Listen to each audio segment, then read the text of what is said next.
十几天来，伫在来电路做事的王姓，伫后生王国胜以青龙身份投入以后，109年向农粮署申请运网式财政柑仔米甲洋香瓜，不过等于申请农业局运式通过以后，伫啦河川局针对专门溪排水的在来电疏洪工程的陆续施工。除了用水，实在是交通出入拢真困扰，加上土沙硬飞，造成2分外的网式已经变中古的。重点是施工期2冬外来拢无修成，错估损失上百万。从我们盖温室的时候，申请温室搭建，然后农业局那边也没有通知说这里有施工，要挖多深啊，我们就不知道会影响多大。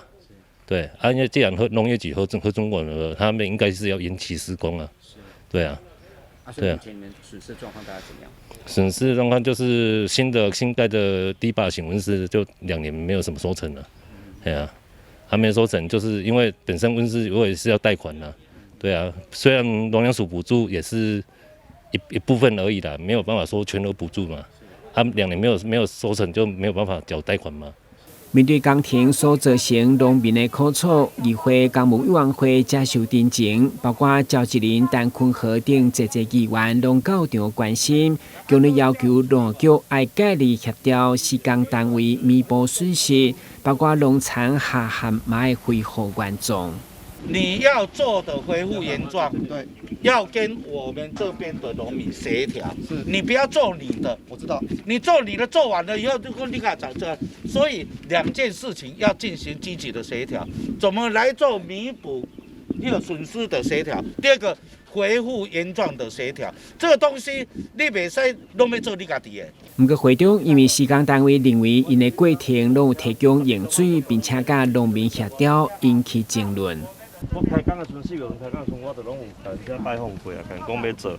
啊，因这是农业局补助因的，后续去年农业局嘛有来会勘，讨论看农业局要哪补助。施工过程中，我该留互因的路，该出入一个，你当问因，因若有对一工袂行，就来找我。我绝对无甲因断路，这任何一条路我拢无甲因断路。阮个公司出钱租地，互因做农路通去行，阮绝对无甲因断路。因的水。无水，阮绝对甲提供较够，所以讲有造成不便，阮非常的抱歉。但是该这段路，这个路边，阮需要开的租金，我这嘛拢有租地契约，阮需要租的，爱甲农民租，阮拢有甲租。该工程是要改善在来电的饮水，预定2024年完工，地方拢乐观其成。不过农民的损失甲农地影响到底如何弥补？议会强烈要求施工单位一定要甲农民协调。今日新闻，阮志林跟采访报道。